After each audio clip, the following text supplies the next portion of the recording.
बाबा केदारनाथ बहुत बड़ा नाम है और उस बाबा केदारनाथ आप देखेंगे देश के प्रधानमंत्री जी लगातार बाबा केदारनाथ को लेकर जिस तरीके से सक्रिय रहते हैं, सजग रहते हैं और वहां पर एक एक पल पल चीजों की रिपोर्ट लेते हैं, यहां तक कि वहां पर क्या क्या काम हो रहे हैं, क्या होने चाहिए, किस तरीके से वहां पर कार्य होने चाहिए, वो किसी से छुपा नहीं है।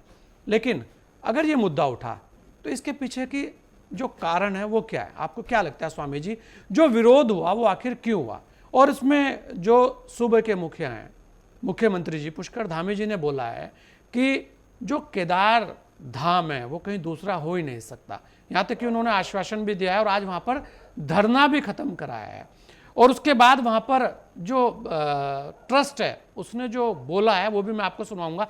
लेकिन पहले आपसे कि आखिर मामला क्या था, आपको क्या लगा कि यहां पर ये एक तरीके की राजनीति हो रही है, या मंदिर को लेकर जिस तरीके के बयान आने शुरू हुए, जिस तरीके की चीजें आई, धाम को लेकर बातें हुई, पहले कहा गया कि नहीं नहीं धाम नहीं है, लेकिन उसके बाद कहा गया कि नहीं ये धाम ही है, ऐसे बहुत सारे विषय हैं, इसके पीछे क्या है स्वामी जी? जय भद्रशाल, हर हर महादेव। गोस्वामी जी आपका प्रश्न बहुत अच्छा। आज मामला ये धर्म का तो है ही है, पर इसमें राजनीति का कोई मुद्दा नहीं और राजनीति को कोई स्थान इसमें। और जो लोग इसमें राजनीति तलाशने का प्रयास कर रहे हैं, मुझे लगता है वो लोग धार्मिक नहीं हैं। इस उत्तराखंड में, इस देवभूमि में धर्म की व्याख्या कोई हमें सिखा नहीं सकता, क्योंकि धर्म के लिए हमने जो कार्य किया वो उत्तराखंड की महान सनातन जनता जानती है।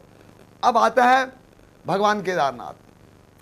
हे मूर्खों, मैं तो मूर्ख करूंगा ऐसे लोगों को कि जो लोग भगवान केदार हिमालय में स्थित ज्योतिर्लिंग है, बताइए जिस क्षेत्र में जहां पर आदि शंकराचार्य जिन्होंने की सनातन की पुनर्स्थापना की, उन्होंने समाधि ली, जहां पर जिस क्षेत्र में पांडवों ने, जिस क्षेत्र में राजा भगीरथ ने तपस्या करके गंगा को अवतरित किया, तो भैया क्या ये काम दिल्ली में हो सकते हैं?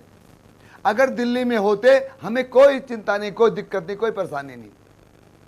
परंतु कैलाश में कैलाशवासी को, एक ज्योतिर्लिंग को रावण की तरह, जिस तरह कभी रावण ज्योतिर्लिंग को लंका ले जा रहा था, वो संभव नहीं हुआ। तो मैं कहता हूं आज के ये मूर्खों, आज तुम भगवान केदार को दिल्ली में स्थापित नहीं कर सकते, असंभव। और जब तक हम जैसे लोग जिंदा हैं, केदार के भक्त जिंदा हैं, हर हर महादेव को बोलने वाले जिंदा हैं, तुम किसी भी कीमत पर केदारनाथ धाम को अपवित्र नहीं कर सकते। स्वामी जी ये भी कहा जा रहा है कि ये कांग्रेस की राजनीति है, चुनाव है केदारनाथ में, इसलिए इसको मुद्दा बनाया गया है। यार महाराज एक बात सुनिए गोस्वामी जी, अरे हमसे बड़ा धार्मिक कौन है इस क्षेत्र में? उत्तराखंड में नाम बताइए कोई एक। अगर कोई उत्तराखंड के अंदर, चाहे भाजपा हो, चाहे कांग्रेस हो, चाहे कोई साधु हो, संत हो, जो संघर्ष सनातन संस्कृति के लिए हमने किया, उसे सारी जनता जानती है, उसको हमें बताने की जरूरत नहीं। कांग्रेस और भाजपा अलग विषय हैं, ये लड़ते रहेंगे, झगड़ते रहेंगे, मरते रहेंगे, जीते रहेंगे, पर हमारा धर्म पर कोई प्रहार न करे।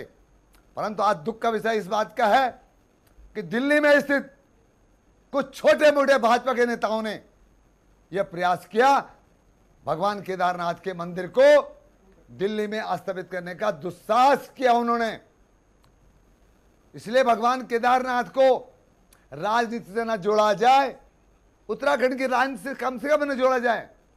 अरे जब भगवान के इस दरबार में, भगवान केदारनाथ जी के चरणों में भारत के प्रधानमंत्री नरेंद्र मोदी जी बार बार, मैं समझता हूं कि उनके आराध्य हैं, मोदी जी के आराध्य को कोई भी दिल्ली की गलियों में नहीं ले जा सकता।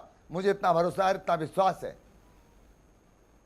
मतलब गुस्सा बहुत ज्यादा है, मुझे लग रहा है स्वामी दर्शन भारती जी बहुत गुस्से में है।